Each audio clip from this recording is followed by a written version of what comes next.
وبركاته. إن الحمد لله نحمده ونستعينه ونستغفره ونعوذ بالله من شرور أنفسنا ومن سيئات أعمالنا.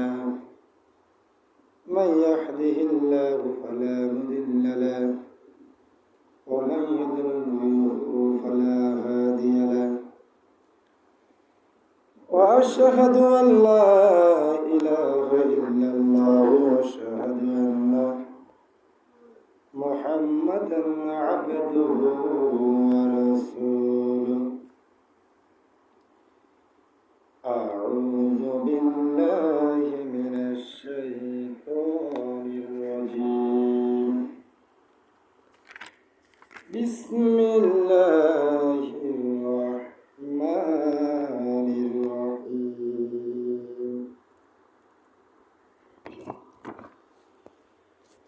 هل أتاك حديث الغاشية وجوه يومئذ خاشعة عاملة ناصبة تصلى نارا حامية. صدق الله العظيم.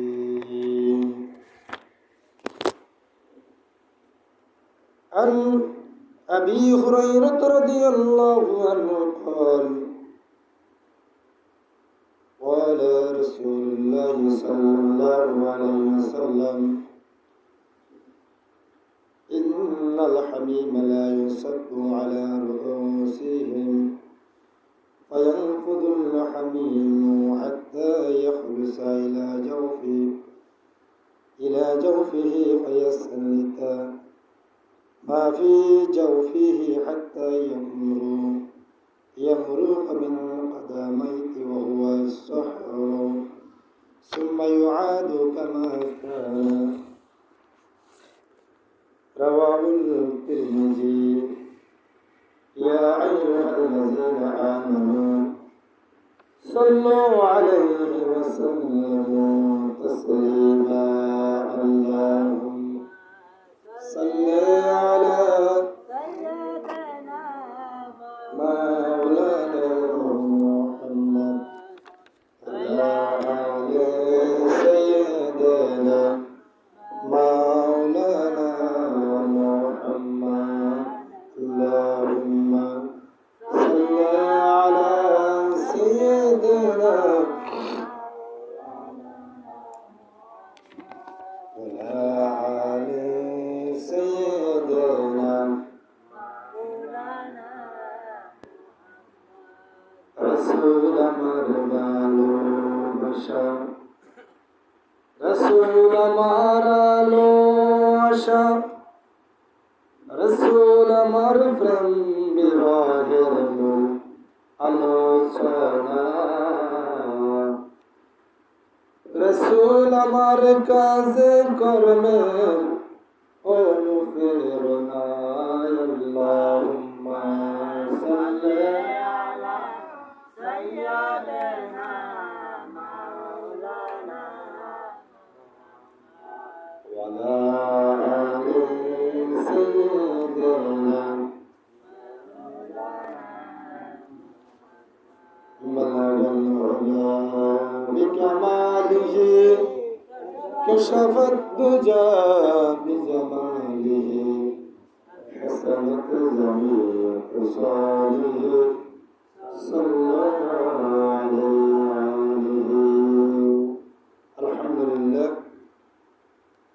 শুকরিয়া আদায় করি মহান রব্বুল আলামিনের, যে মহান রব আমাদেরকে সুস্থ রেখেছেন, নেক হায়াত দান করেছেন। পবিত্র সফর মাসের তৃতীয় জুমায় আমাদেরকে আজানের সাথে সাথে মসজিদে আসার জন্য তৌফিক দান করেছেন। এই বরকতময় জুমার দিন সে মহান রব্বুল আলামিনের দরবারে আমরা সকলে কালিমাতু শুকর দেব আলহামদুলিল্লাহ। পাশাপাশি আমাদের মানবতার মুক্তির দূত, নবী কুলের সম্রাট, আশরাফুল আম্বিয়া, সৈয়দুল মুরসালিন, খাতামুন নবীয়্যিন, নবী মুহাম্মদুর রাসূলুল্লাহ সাল্লাল্লাহু আলাইহি ওয়াসাল্লাম। পবিত্র সফর মাস চলতেছে। আজকে সফর মাসের তৃতীয়তম জুমায় আমরা আমাদের জুমার আলোচ্য বিষয়ে আমরা বেছে নিয়েছি জাহান্নামীদের খাবার কি হবে। আল্লাহ তাআলা পবিত্র কোরআনে সে কথাটাও কোরআনে উঠিয়ে ধরছেন। সূরার নাম সূরাতুল গাশিয়া। এই সূরাটি কোরআনের 30 পারায় স্থান পেয়েছে। আমরা 1 থেকে 4 নম্বর আয়াত পর্যন্ত তেলাওয়াত করেছি। প্রিয় নবীজি সাল্লাল্লাহু আলাইহি সাল্লামের জবান মুবারক অসংখ্য গণিত হাদিস আমরা তিরমিজি শরীফের একটা হাদিস তেলাওয়াত করেছি, 2582 নম্বর হাদিস। আল্লাহ তাআলা যেন আমাদেরকে তৌফিক দান করেন সংক্ষিপ্ত সময়ের ভিতরে জাহান্নামীদের খাবার কি হবে সে সম্বন্ধে গুরুত্বপূর্ণ আলোচনা করব। আল্লাহ তাআলা আমাদের সকলকে আমলের নিয়তে, নেক নিয়তে শোনার তৌফিক দান করেন এবং এই জাহান্নামী থেকে আমরা যেন বাঁচতে পারি আল্লাহ তাআলা আমাদের সকলকে হেফাজত করুন। সূরাতুল গাশিয়া, এই সূরাতে আল্লাহ তাআলা তার নবীকে বলতেছে, আল্লাহ আতাকা হাদিসুল গাশিয়া, তোমার কাছে কি আচ্ছন্নকারী বিপদের খবর এসে পৌঁছেছে কি? আল্লাহ তাআলা প্রশ্ন করছেন নবীকে। কি করছে? প্রশ্ন করছে, হে নবী, যে আপনার কাছে কি আচ্ছন্নকারী, ধ্বংস হবে, বিচ্ছিন্ন হবে এমন একটা বিপদের খবর কি আপনার কাছে পৌঁছেছে? আবার আল্লাহ তার নবীকে আবারও বলতেছেন, কিছু চেহারা সেদিন ভীত, কাতর, আমিলাতুন নাসিবা, কঠোর পরিশ্রমরত, ক্লান্ত, শ্রান্ত, পরিত্রান্ত অবস্থায় দেখা যাবে। কোন দিন? কিয়ামতের দিন। আল্লাহ নবীকে বলতেছে, নবী আপনি কি আচ্ছন্নকারী সেই দিনের কথা জানেন কি? আপনার কাছে এই খবর কি পৌঁছেছে? সেদিন কিছু চেহারা দেখবেন ভীত অবস্থায় আছে, কাতর, কঠোর, পরিশ্রমরত, ক্লান্ত, পরিশ্রান্ত অবস্থায় কিছু চেহারা সেদিন দেখা যাবে। তার মানে সব চেহারা দেখা যাবে না, সব চেহারা দেখা যাবে না। তার মানে যারা জাহান্নামে যাবে তাদের চেহারাটাই কাতর অবস্থায়, পরিক্লান্ত অবস্থায়, পরিশ্রান্ত অবস্থায়, পরিত্রান্ত অবস্থা তাদেরকে দেখা যাবে। আর জান্নাত দেখা যাবে হাসি মুখে। কারণ কেন দেখা যাবে? কি কারণে? আল্লাহ তাআলা বলতেছেন, হামিয়া, জ্বলন্ত আগুন জলসে যেতে থাকবে। তাদের শরীরটা শুধু আগুন দিয়ে তাদের শরীরকে জ্বালানো হবে। কি দিয়ে? আগুন দিয়ে জ্বালানো হবে।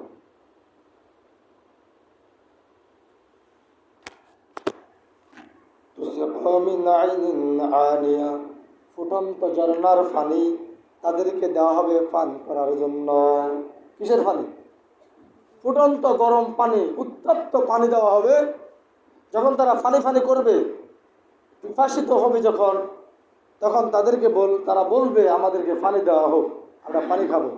তখন তাদেরকে পানি দেবে ফুটন্ত গরম পানি, যে পানি এখান থেকে গেলে তার নালী ভুঁড়ি পর্যন্ত তার পায়খানা রাস্তাতে বাইরে হয়ে যাবে, এই পানি তাদেরকে দেওয়া হবে। সুবহানাল্লাহ, নাউযুবিল্লাহ।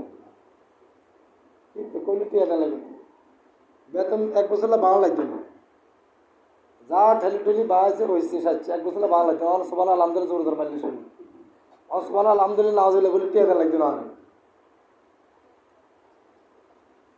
ও আজ 2 ভাগ, কয় ভাগ? 1 ভাগ আমরা, 1 ভাগ আর তা যদি আমরা আর ভাগ হইতাম, আমরা কে করি? বেগি যদি আয় পেতাম না, আসেন বাকি লাগে। কিছু ছাত্রদেরকে বলতে হবে আপনি ছাত্র, আপনার যাতে কিছু প্রশ্ন আছে আপনি উত্তর দিবেন। টিচার শুধু বলতে থাকে টিচারে, ছাত্র রে নিয়ে রয়েছে ব্যাটকাইতে। আর এই ক্লাসে কোনো মজা আছে নাকি? পরের ঘন্টা টিচার আর যাবে না, কবে এই ক্লাসের ছেলে মেয়ে ভালো না একটাও, এরা হা না কিচ্ছু করে না। আপনি শহরগুলিতে জমা পড়তে যাবেন, জমা মসজিদে তাকবির পর্যন্ত চলে, মিছিল চলে, চলেনি আঙেন ওয়া করা ডরে লাদান পুলিশ কার এসে কইলে ধরিলে যাবে, এমন ডরে। পুলিশ হলে কি অবস্থা করতে হবে? আয় তো না মসজিদে করে যাইতাম না দূর। এখানে তো সুবান আমদানি করলে পুলিশ ক্ষেত্রে করতো না, আর সভাপতি সেক্রেটারি ফটো যাইতো না।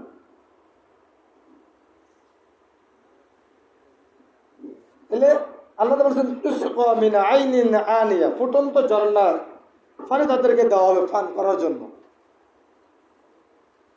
লাইসা লাহুম তাআমুন ইল্লা মিন দারি', তাদের জন্য কাঁটাওয়ালা যুক্ত ঘাস ছাড়া অন্য কোনো খাদ্য থাকবে না। জাহান্নামীরা হবে অপমানিত, তাদেরকে খাদ্য দিবে কাঁটা যুক্তওয়ালা ঘাস, তাদেরকে দেওয়া হবে। কি যুক্তওয়ালা? কাঁটা যুক্তওয়ালা ঘাস তাদেরকে খেতে দেওয়া হবে। লা ইউসমিনু ওয়ালা ইউগনি মিন জু', তা তাদেরকে পুষ্ট করবে না এবং ক্ষুধাও মেটাবে না। তাদের শরীরে যে ক্ষুধার আমরা খাবার খাচ্ছি দুটি কারণে। কয়টি কারণে? একটি কারণ হলো আমাদের শারীরিকভাবে সুস্থ থাকার জন্য, শরীরে যে ভিটামিন প্রোটিনগুলি প্রয়োজন সেটা পূরণ করার জন্য। 2 নম্বর হলো আমাদের যে ফ্যাটের যে ক্ষুধা নিবারণের জন্য। আল্লাহ বলছে জাহান্নামীদের এই যে খাবার দেওয়া হবে, এই খাবারে তাদের পুষ্ট হবে না, মানে শরীরে যেটা ঘাটতি পূরণ হবে না, তাদের ক্ষুধাও মিটবে না, তাদেরকে এই খাবারগুলো দেওয়া হবে।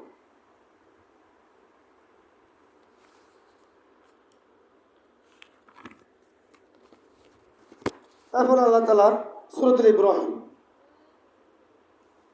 16 বা 17 নম্বর আয়াতে আল্লাহ তাআলা বলেন, মিন ওয়ারাইহি জাহান্নাম ওয়া ইউসকা মিন মাইন সাদীদ, তার একটু সামনে রয়েছে জাহান্নাম।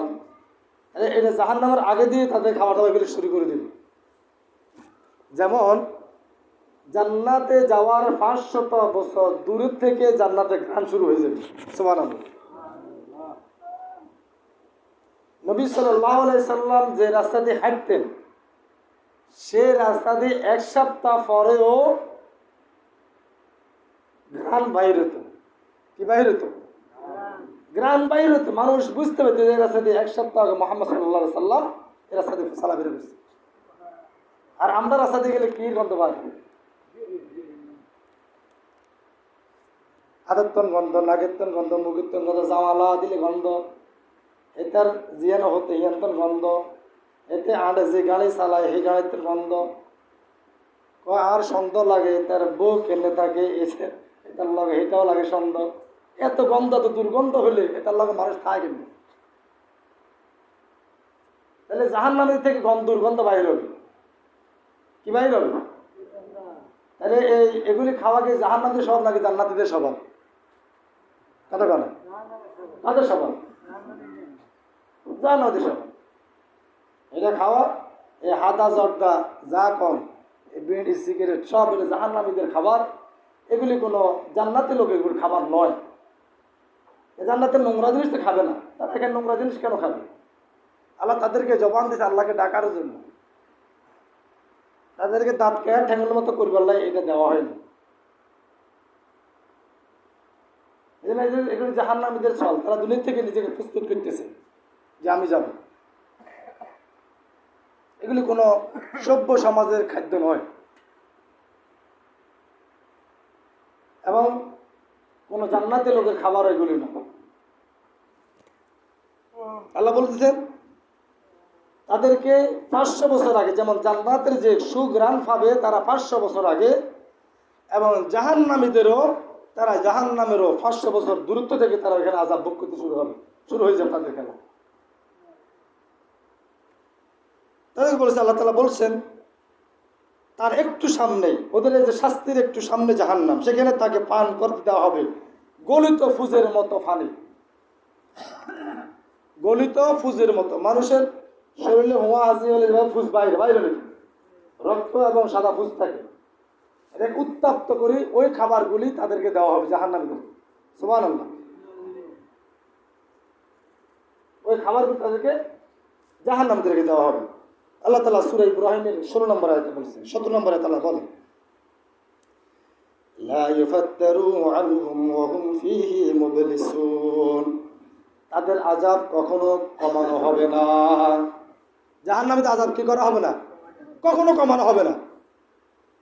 এবং তারা সেখানে নিরাশ অবস্থায় থাকবে। আমরা দেখবেন দুনিয়াতে যারা ফাঁসির রশির আসামি, কিসের আসামি? ফাঁসির রশির আসামি, তার ফাঁসি হবে, সে আর দুনিয়ার কোনো খবর আসেনি তার। আইতেছে এক জীবন্ত লাশ, কি লাশ? এক জীবন্ত লাশ, জেলখানা বসতেছে, খাইতেছে, লইতেছে, এটা জীবন্ত লাশের মতো তার জীবন। এই একটা জীবন, আর আপনি স্বাধীনভাবে চলতেছেন, আপনার একটা জীবন। দুই জীবন কি সমান? কখনো সমান? কখনো সমান নয়। দুই জীবন কখনো সমান হয় না। আল্লাহ বলতেছেন তারা সেখানে সে অবস্থায় পড়ে থাকবে, তাদের শাস্তি কখনো কমানো হবে না জাহান্নামীদের। এই জন্য আমাদের দেশে অনেকে একটা আশা থাকে যে মনে আমারে কেউ না কেউ বাঁচাই দিবে। না, নবী সাল্লাল্লাহু আলাইহি সাল্লাম তার মেয়ে ফাতেমাকে বলছেন, আমার পরিচয় টুকরা ফাতেমা, হাসরের ময়দানে তুমি যদি বলো যে আমি মুহাম্মদ সাল্লাল্লাহু আলাইহি সাল্লামের মেয়ে, এতে তোমার শাফায়াত হবে না, এতে তুমি বাঁচতে পারবে না। কিভাবে বাঁচবা? তুমি তোমার আমল করেই তুমি জান্নাতে যেতে হবে। তাহলে আমার আমল কাকে করতে হবে? কথা বলেন। আমার আমল আমাকেই করতে হবে। নিজের কাজ নিজে করো। নবীজি বলছেন নিজের কাজ নিজে করো, নিজের কাজ নিজে করবি। এখানে নবীজি যদি ফাতেমাকে যদি বলে যে ফাতেমা তুমি তোমার বাবার পরিচয় দিয়ে তুমি জান্নাতে যেতে পারবে না, হাসর মধ্যে তোমার ফার হবে না, তুমি ফার হইতে পারবে না, তাহলে এই কথার ওজনটা কীভাবে হয়? আপনি যদি এখন যদি বলেন যে না আমার আব্বাজান মাওলানা সাহেব আমার বাসায় হুজুর পীর সাহেব যে কোনো লোক আর বাবা আমলদার ইমানদার লোক বাঁচাইবে, এতে কি আপনি মুক্তি পাবেন? নবী যদি তার বাবাকে না বাঁচাইতে পারে, যা তিনি ইব্রাহিম আলাইহিস সালাম যদি বাবাকে যদি না বাঁচাইতে পারে, তার বাবা যদি জাহান্নামে যায়, নূহ আলাইহিস সালাম তার সন্তানকে না বাঁচাইতে পারে, লূত আলাইহিস সালাম যদি তার নবী তার স্ত্রীকে না বাঁচাইতে পারে, তাহলে আমাকে আপনাকে সুপারিশকে বাঁচাইবে সে কে? নবীদের দাম বেশি, সম্মান বেশি নাকি? আর কারো নবীদের পরে আর কারো কোনো সম্মান দাম আছে? তো নবী যদি তার বাবাকে যদি না বাঁচাইতে পারে, সুপারিশ গ্রহণ করা হবে না। ইব্রাহিম আলাইহিস সালাম দোয়া করবেন, এটা আল্লাহ মনে আনবে। তার বাবাকে যখন জাহান্নামের ফেরেশতা যখন মালিক ফেরেশতা নিয়ে যাবে, তিনি মনে মনে দোয়া করবেন যে বাবার প্রতি একটা ভালোবাসা অবশ্যই আছে, বাবা ভিন্ন ধর্মের হলেও তো বাবার প্রতি ভালোবাসা থাকে। তিনি বলবেন যে আমার এটা অন্তরে আনবেন যে আল্লাহ আপনি আমার বাবাকে আজকে মাফ করে দেন। আল্লাহ তখনই উনি যখন অনুভব করবে, সাথে সাথে অনুভবের সময় আল্লাহ তাআলা তার বাবাকে কুকুর বানিয়ে দিবেন এবং তার সামনে দিয়ে নিয়ে যাওয়া হবে। কোনো কুকুরের জন্য কোনো নবী সুপারিশ করবে? কথা বলা করবে নাকি? তখন আর তার জন্য কোনো সুপারিশ করবে না, তাকে নিয়ে যাবে জাহান্নামে নিয়ে যাবে। হযরত নূহ আলাইহিস সালামের ছেলে কেনান, আল্লাহ তাআলা দুনিয়াতে বলে দিয়েছেন, যখন পানিতে মেরে ফেলবে, আল্লাহ তখন ডিসিশন নিয়ে নিয়েছেন। তিনি বলছেন, হে আল্লাহ, কেনান তো আমার সন্তান। আল্লাহ বলছে, খবরদার নূহ, আর একবার যদি তুমি তোমার সন্তান বলে দাবি করো, তোমার নবীর দপ্তর থেকে তোমার নামকে কেটে দেওয়া হবে, তুমি নবী হতে পারবে না। কত বড় স্পিড! আল্লাহ তাআলা কত নবীকে হুঁশিয়ার সংকেত বলে দেওয়া হয়েছে, তার নবুয়ত থাকবে না। খবরদার, কাফের, ইসলাম বিরোধী শক্তি, কোন মুনাফিক কখনো নবীর পরিবারের লোক হতে পারে না। এনু কখনো তাকে তোমার সন্তান হিসেবে দাবি করবে না। হযরত লূত আলাইহিস সালামের কওম যখন ধ্বংস করা হয়, আল্লাহ তাআলা বলেছেন, হে লূত, তুমি তোমার অনুসারীদেরকে নিয়ে যাবা, খবরদার তোমার স্ত্রীকে তুমি নিয়ে যাবে না। কারণ তোমার স্ত্রী তোমার সাথে সংসার করলেও, তোমার সাথে থাকলেও, তোমার স্ত্রী সব খবর, তোমার নবুয়তের সব খবরগুলি তারা কাফেরের কাছে সে বলে দেয়, সে খোঁজ খবরগুলি তাদের সাথে দেওয়া হয়। এই জন্য খবরদার, তুমি তোমার স্ত্রীকে নিয়ে যাবা না। নবীর সাথে 1 বছর 2 বছর নয়, প্রায় 900 বছর উপরে নবীর সাথে সংসার করছে, নবীর সাথে ছিল, নবীর সন্তান ফেটে ধারণ করছে, তারপরে সে জাহান্নামে যাবে, সে জান্নাতের সুগ্রাণ পাবে না। তাহলে আপনি কিভাবে বাবার কাছে হাত মিলে কোন হয় জান্নাতে যাবে আর বাবা সুপারিশ করেন? আপনার কথা বেকুব, গাজরটি, নির্বোধ আর পৃথিবীতে কেউ আছেন মনে হয় না।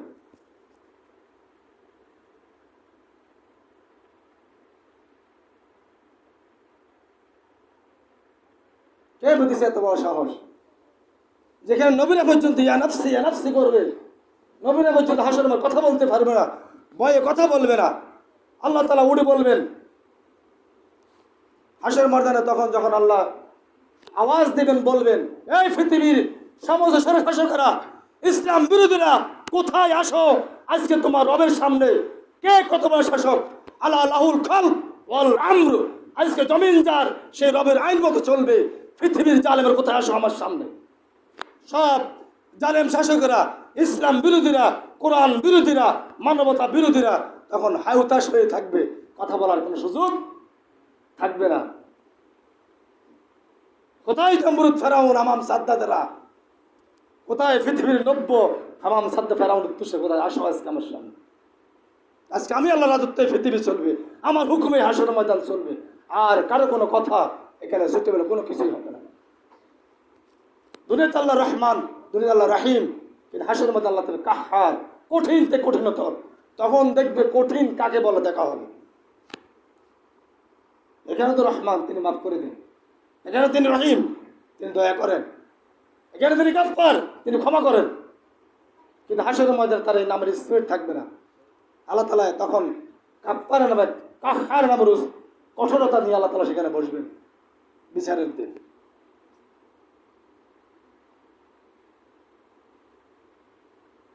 তাহলে কোন হুঁশিয়ারে আমরা চলতেছি? কার আইনে চলতেছে এখন? আল্লাহ বলছেন আল্লাহর আইন ছাড়া এই পৃথিবী কোনো কিছুই চলতে পারে না। কিন্তু আমরা এখন এই পৃথিবীর লোক, আমরা সকলে আল্লাহর আইনের বিরোধিতা কাজ করি, ঠিক না বেটি? আল্লাহ বলছেন ওয়াতাসিমু বিহাবলিল্লাহি জামিআন ওয়ালা তাফাররাকু। তোমরা সকলে ঐক্যবদ্ধ হও, মজবুত ধরো, আল্লাহর রশিকে আঁকড়ে ধরো, আর আল্লাহর কোরআনকে তোমরা আঁকড়ে ধরো। পরস্পর দলাদলি বিচ্ছিন্ন করিও না, বিচ্ছিন্ন হইও না। এখন আমরা একমত না, বিচ্ছিন্ন। আমাদের বাংলাদেশে তো আমরা 83 দল। হাসর মধ্যে কাতা কটা হবে? কটা কেন? 73। আমরা আছি কত?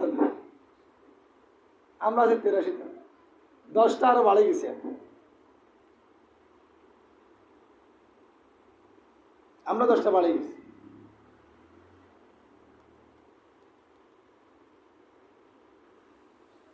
তাহলে অসহায় অবস্থা সেখানে পড়ে থাকে। এই অসহায় থেকে বাঁচতে হলে নবী সাল্লাল্লাহু আলাইহি সাল্লাম বলছেন, বর্ণিত হাদিসটি আসছে, আন আবি হুরায়রা রাদিয়াল্লাহু তাআলা আনহু قال قال رسول الله صلى الله عليه وسلم إن الحميم لا يصب على رؤوسهم فينفذ الحميم يخلص إلى جوفه فيسلت ما في جوفه حتى يمرق من قدميه ميه وهو السحر ثم يعاد كما كان। হযরত আবু হুরায়রা বলেন রাসূল সাল্লাল্লাহু আলাইহি ওয়াসাল্লাম জাহান্নামীদের মাথায় গরম পানি ঢালা হবে। কি পানি ঢালা হবে? কথা বলেন। জাহান্নামীদের মাথায় গরম পানি ঢালা হবে। গরম পানিটা এমনকি তাদের পেট পর্যন্ত পৌঁছবে এবং পেটের সব নাড়িভুড়ি গলিয়ে বের হয়ে যাবে। তারপর তাদের পায়ের দিক থেকে বেরিয়ে পড়বে। এটাই হলো সাহর বা গলে যাওয়া। আবার তা পুনর্ন্যায় হয়ে যাবে, শাস্তির পরে আবার পুনর্গঠিত হবে এবং এভাবে শাস্তি তাদেরকে প্রক্রিয়া করতে থাকবে। এভাবে শাস্তি শুরু হতে থাকবে, যার শুরু হয়েছে কোনো শেষ নাই। জাহান্নামীদের শাস্তি চলতে থাকবে। আল্লাহ তাআলা যেখানে জাহান্নাম বলেছেন, জাহান্নাম যেখানে বলছে জাহান্নামে যায়, কি জাহান্নাম কি খালিদিনা আবাদা, যেখানে জাহান্নাম থেকে চিরকাল থাকবে। কি থাকবে? চিরকাল জাহান্নামে। আবার জান্নাত তাজরিন তাহতিল আনহার খালিদিন ফিহা আবাদা, যারা জান্নাতে যাবে, শান্তির স্থানে যাবে, তারাও সেখানে চিরকাল থাকবে, চিরদিন থাকবে। মানে যে জান্নাতে যাবে সেখান থেকে বাইরে হওয়ার কোনো সুযোগ নেই, বাইরে হবে না। আর যে জাহান্নামেও যাবে সেও সেখান থেকে বাইরে কোনো সুযোগ থাকবে না। এটা হলো কোরআনের বক্তব্য। কিসের বক্তব্য? নবীজির হাদিসে নবীজি কিছু লোকের জন্য সুপারিশ করবেন, সে বলছে আমি আমরা পড়লে না। কিছু লোক নবীজি সুপারিশ করবেন কাদের জন্য? যাদের কিছু কথার দ্বারা কাছের দ্বারা সগিরা গুনাহ হয়ে গেছে, মাফ চাইছে, মাফ হয় না, কিছু কবিরা গুনাহ হয়ে গেছে, মাফ চাইছে, মাফ হয় না, অর্থাৎ মাফ চাইছে, কান্নাকাটি করছে, ভুল হয়েছে, মাফ চাইছে আল্লাহর কাছে। সামান্য ত্রুটির কারণে সে অথবা জাহান্নামে জ্বলবে, শাস্তি পেতে হবে তাকে। মানে শাস্তি পাবে না তা নয়, শাস্তিকে পেতে হবে। শাস্তি পাওয়ার পরে কিছু লোকের জন্য নবীজি সাফায়াত করবেন, এটা ঠিক আছে। এখন কার জন্য? যার জীবনটা উৎসর্গ করে আল্লাহর কোরআন প্রতিষ্ঠার জন্য, দিন প্রতিষ্ঠার জন্য জেল জুলুম হামলা মামলা দিয়ে তার জীবনটা অতিবাহিত হয়েছে, এর মাঝেও তার ভুল হয়ে গেছে, তার জন্য সুপারিশ করবে। এদের সারা জীবন খাইছে গাঁজা, ধরা খাইছে এবার ট্যাবলেট লই, খায় সাঁদাবাজি করে, এই তাহলে সুপারিশ করে, এই সুপারিশটা গ্রহণযোগ্য হবে? কথা কন। আপনি বাড়ি বেশি দাম তো বাড়িতে 1 লাখ টাকা চাঁদা লই যায়, আপনার রাতের গরু ডেকা লই যায়, আপনার নৌকায় মাল খাইছেন, নৌকায় মাল এখানে আপনার নৌকার মাল কিনে কোবা খাওয়া, আপনার কোবা খাওয়া লই গেছে, আপনার জাহাজের আপনার লাস্টে আপনার ইয়ে থাকে গ্যাসটা দিয়ে আর একজন কাগজ গ্যাসটা দিয়ে লই গেছে চুরি করে, তো গ্যাসটা দিয়ে আপনার লই যায়, এটা যদি জান্নাত দেয় কন বিচারটা সুবিচার হবে? হ্যাঁ, সারা দিন ইসলাম বিরোধী, কোরআন বিরোধী, আল্লাহ বিরোধী, আল্লাহ রসুল বিরোধী, সে তার জীবনে কোনো ক্ষেত্রে চায় না যে আল্লাহ জীবন আল্লাহ দিন বাস্তবায়ন হোক। তার ভিতরে নামাজ নাই, হজ নাই, জাকাত নাই, আল্লাহর ফরজে কোনো বিধানে কোনো খবরে নেই, এর যদি মাফ করে জান্নাত দিয়ে দেয়, তো এটা কি একটা ইনসাফভিত্তিক সমাজ? এটা কি ইনসাফ বিচার হবে? এটা 10টা লোক খুন করার পরও সেদিন যাবেন ঘুরে, আমি তারা পছন্দ করেন না, ঠিক আছে, যাবেন ফাই, আপনি কি বিচারপতি বলে সন্তুষ্ট হবেন? কথা কেন? যে আমাদের বিচারপতি খুব ভালো লোক, উনি আমাদের মাঝদি 10 কোটি সুপার, উনি খুব ভালো রেজিস্ট্রেট সাহেব, ওনাকে 10টা মামলা আসামি 20 জন লোক খুন করছে, ওনাকে যাবেন দিয়েছে, ঘুরতেছে, খুব ভালো মানুষ, একা দেখা করবনি। আমরা মুখে বলতেন না, কিন্তু অন্তরে জানবেন যে যার এই বুঝি বিচারপতি যদি এই অবস্থা হয়, তাহলে দেশের কি অবস্থা? 10টা খুন করার পরও যদি এখনো আমাদের সামনে ঘুরে, এই জেলখানে থাকার কথা এখানে, এখন এই যে এখানে আরামসে ঘুরে, তাহলে বিচারটা ইনসাফ হবে? কারণ যে লোকের মসজিদে আওয়াজ নাই, নামাজ নাই, কালাম নাই, ইসলাম নাই, কিচ্ছু নাই, তার শুরুতে সারতে তার ভিতরে কোনো কিছু জীবনে শুরুতে শেষ পর্যন্ত কিচ্ছু পাওয়া যায় না, এর জান্নাত দেয়, বিচারটা সুবিচার হলো? তাহলে যে লোক সারা জীবন কষ্ট করলো আল্লাহ দিন প্রতিষ্ঠার জন্য, তার জীবনটা উৎসর্গ করে, তার অর্থ জান মাল সব কিছু কোরবানি করে দিল, সে জান্নাত পায়, তাহলে ওই লোকটা সারা জীবন কষ্ট করতে লাভ দেবে।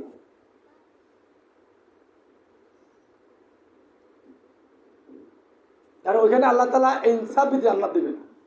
মানে যে জান্নাত পাবে আপনি নিজেই বলতে বাধ্য হবেন না এই লোকটা জান্নাত পাওয়ার অধিকারী, আসলে সে আমার সামনে দিন বিজয়ের জন্য সে কাজ করছে, আল্লাহর এই জমিন আল্লাহ দিয়ে প্রতিষ্ঠিত হোক সে চেষ্টা করছে, তার অর্থ দিয়ে সে আল্লাহর বিধানের জন্য বাইতুল মালে তার প্রত্যেক মাসে 10টা টাকা, 1টা টাকা, 5 টাকা সে খরচ করছে, সে প্রত্যেক মাসে ট্যানত দিছে, সে প্রতিটি কোরআনের প্রোগ্রামে সে নিজেকে উৎসর্গ করে দিছে, সে চেষ্টাকে যাওয়ার জন্য কথাভাবে আর্থিকভাবে সে গাড়ি দিয়ে সহযোগিতা করছে, কথা দিয়ে সহযোগিতা করছে, বিভিন্ন সহযোগিতা বিভিন্ন মাধ্যম আছে, সে সহযোগিতা করছে ওফেনে গোফনে, সবসময় সব কিছু ওফেনে করা যায় না। নবী সাল্লাল্লাহু আলাইহি ওয়াসাল্লাম নিজেই পারে না ওফেনে, 3 বছর নবী দাওয়াত দিছে গোপনে। কিসে দিছে? নবীজি দিছে গোপনে, আপনি সবসময় ওফেন দিবে কিভাবে? তারপরে নবীজি দোয়া করলেন, আল্লাহ 2 উমর আছে, কয় উমর? 2 উমর আছে, এদের রাজনীতি টেকনিক্যাল, এদের পলিসি আল্লাহ আমার খুব পছন্দ হয়, আপনি এই 2 জনকে আমার জন্য কবুল করেন, অথবা এই 2 জনের একজনকে আল্লাহ হইলে আমার জন্য কবুল করেন। তো কবুল করলে কি হবে? আল্লাহ আমার লাভ হবে, আমি এখানে দাওয়াতি কাজ করতে আর কোনো বাধাগ্রস্ত হবে না, বাধাগ্রস্ত হলে হেতে ধরবে সামনে দিই, আল্লাহ না হলে কবুল করেন। আল্লাহ কাছে কি করছে? কথা বলো, কি করছে? আমরা কখনো দোয়া করছি যে আল্লাহ অমুকের দিনের জন্য? আল্লাহ গো, এখন তো যদি আপনি ওই লোকের এই লোকেরও কবুল করলে আমাদের এই অঞ্চলে কোরআনের দাওয়াত দিতে আর সমস্যা হবে না। এই এলাকা থেকে 50 জন মানুষ নিয়ে কোনো বিপ্লবী সংগঠন মিছিল যাদের কোরআন যাদের সমস্যা হবে না, এই লোকের শেল্টার দিবে।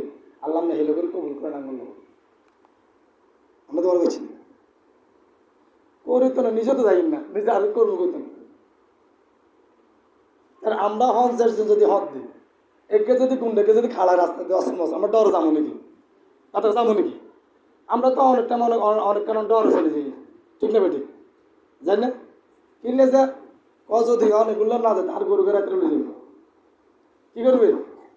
কথা কন, গরু গেলে যাবে আর চাউল গেলে যাবে, আর উপযুক্ত মেয়ে আছে ঘরে এগুলো ঝামেলা করবে আর বেয়া কাটিয়ে নেবে।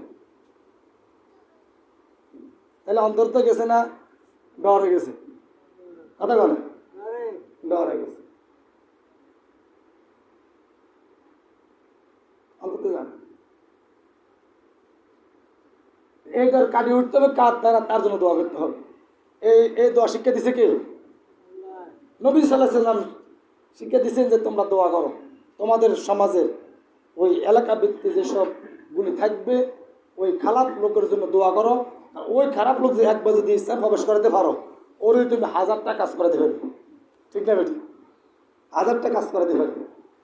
নবী দোয়া করলেন যে আল্লাহ 2 ওমর, 1 ওমরকে আমার জন্য কবুল করেন। আল্লাহ তাআলা ওমর ইবনে খাত্তাব রাদিয়াল্লাহু তাআলা কবুল করছেন। সুবহানাল্লাহ। যখন ওনাকে কবুল করলেন, এখানে বিভিন্ন কাহিনী, আমাদের মূল কাহিনী বলার সময় না, আমরা হয়েছে কেন আল্লাহ নবী দোয়া কবুল হয়েছে। তিনাকে যখন তিনি ইসলাম গ্রহণ করলেন, করার পরে তিনার মোটম্যান এখন পরিবর্তন হয়েছে কি হয় না? পরিবর্তন হয়ে গেছে। হওয়ার পরে তিনি বললেন, হে নবী, আল্লাহর এই কিতাব কি বিধান সত্য? বলছেন সত্য। আমরা রসুল সত্য? সত্য। আমরা সত্য? সত্য। তাহলে হে নবী, আমার মন চায়, আমি ওমরের মন চায় যে আমি যখন সব কিছু সত্য এটাকে গোপন না রাখি, গোপনের দাবারটা না দিই, আমি নবী আপনি অনুমতি দেন, আমি চাই এটাকে ওপেনভাবে এটা মিছিল করতে মন চাই। সুবহানাল্লাহ। ওর মিছিল অঙ্কারও লাগবে নাকি? তোমার লাগা না গেছে, আমার মিছিল করা লাগবে, আর হিট নিয়ে না আর লাড়ি মাড়ি আছে, সমস্যা কি করতে মন চায়? ওমরের তাহলে কি করতে মন চায়? কথা বলে নবীজি বলছেন, ওমর এখনো পরিস্থিতি কি নয়, ভালো নয়, এখনো ওফেনলে দাওয়াত দেওয়া যাবে না, কাজ চালাও। সাথে আল্লাহ জিবরাইল বলছেন, হবে না, রব্বাকা ফাকাব্বির, তোমার রবের নামে তাকবীর দাও। ওমরের যে সিদ্ধান্তে ফয়সালা করছেন, আমি আল্লাহ ওমরের সিদ্ধান্তের ফয়সালা। সুবহানাল্লাহ। কোরআনে ওমরের নেতৃত্বে, ওমরের সিদ্ধান্তের উপরে আল্লাহ তাআলা 26 জায়গায় কোরআন আয়াত নাযিল করেন। কয় জায়গায়? ওমরের নেতৃত্বে, ওমরের সিদ্ধান্তের উপরে। ওমর বলছে, রাসূল এটা করতে হবে। রাসূল বলছেন না। সাথে জিবরাইল বলছেন ওমর যেটা বলছে সেটাই আপনার রবের সিদ্ধান্ত, আপনার রব সেটা সাপোর্ট করছে, আপনি সে কাজ করেন। 26 জায়গায় কোরআন নাযিল একজন বড় পৃথিবীর সবথেকে খারাপ কাফেরকে আল্লাহ তাআলা দ্বীনের জন্য কবুল করে তাকে দ্বীনের কি খেদমত করাইছেন, কিয়ামত পর্যন্ত এই পৃথিবীতে ওমরের মতো একজন শাসকও হবে না। যদিও যতই বলো আমরা মদিনার সনদ চাই, মদিনার সনদ চালাবো, এগুলি শুধু মুখের কথা। তারপরে আবার কয় আমরা তো এগুলি নির্বাচন লাগেছি, ঠিক না বেটি? অতএব আমরা মদিনার সনদ চাই, মদিনার সনদ দিয়ে চালাবো। তো মদিনার সনদে মদ খাওয়া কোন মদিনার সনদে আছে?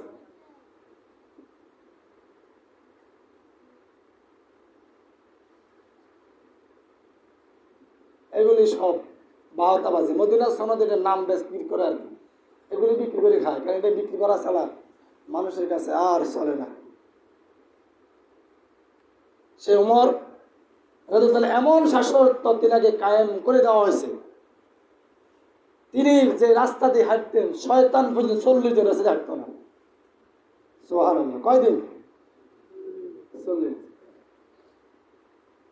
নবীজি বলছেন আমার পরে যদি কেউ, আমি তো শেষ নবী, আনা খাতামুন নবিয়্যিন লা নাবিয়্যা বা'দি, আমি শেষ, আমার পরে কোনো নবী আসবে না, আর পরে কোনো নবী নাই।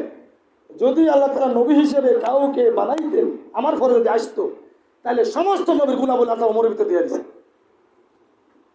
সব নবীদের গুণাবলী ওমরের ভিতরে আছে, আল্লাহ তাআলা সেই ওমরের যোগ্যতা তাকে দিয়ে দিয়েছে। আমরা তো লোক 10 জন হয়ে যেতে পারি না, আমরা তো কে এখন ভালোবাসা ঠিক আছে, কইলে কা দূর হুজুল্লাহ গেলে অনেক ইটবুকি হরা আজ হুজুল্লাহ যাবো মিছিল কালি আর করবে শেষ হরজা জমি দখল হুজুরকে বাঁচতে পারবো, বাঁচাতে পারবো। হুজুর তো অস্ত্র নাই, মালও নাই, কিরিজ মিরিজ নাই, কিনলে আইব কে আর আয়তো না, উল্টা জমি দখল করবো যাইতেন না। যদি সেবা সাবা হারে সুযোগ খাই হুজুর করে ভোটে কিন্তু এটা দিব ঠিক আছে, কিন্তু জাম হয়ে করলাম, কিছু করার নাই। তো এটা ক্রাইসত্বের ভিতরে মানুষ আছে, এই জন্য যার দ্বারা ক্রাইসত্ব হয় তার জন্য দোয়া করতে হবে।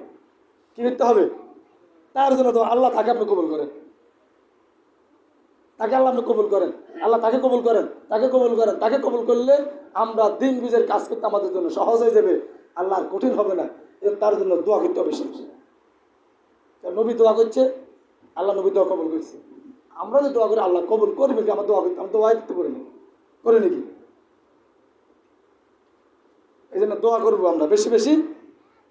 কারণ এই জাহান্নামী থেকে শুধু আমি বাঁচলে হবে না, আমি বাঁচলে হবে নাকি? আমি বাঁচলে হবে না। আমি যদি শুধু একটা আমলকে জান্নাত দিবে না, বুঝতে মিশে আরো ফিটা বেশি চলবে।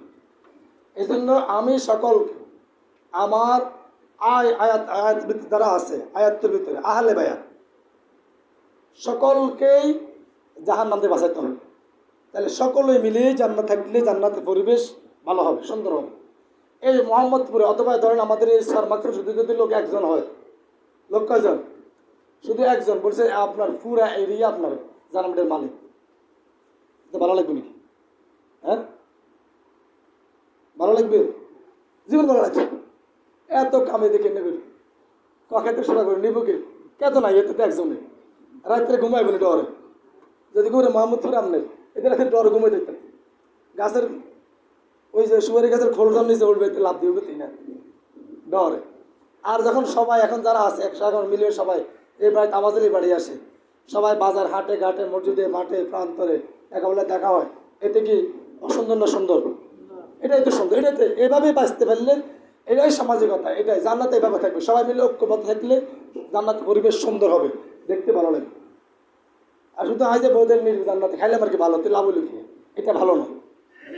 সকলে মিলেই থাকতে পারলে ভালো। আল্লাহ তাআলা আমাদেরকে সকলকে জাহান্নাম থেকে যেন আল্লাহ তাআলা নামটা কেটে দিয়ে জান্নাত সকলকে থাকার তৌফিক দান করেন। সুবহানাল্লাহি ওয়া বিহামদিহি, লা ইলাহা ইল্লা আনতা, আস্তাগফিরুকা ওয়া আতুবু ইলাইক।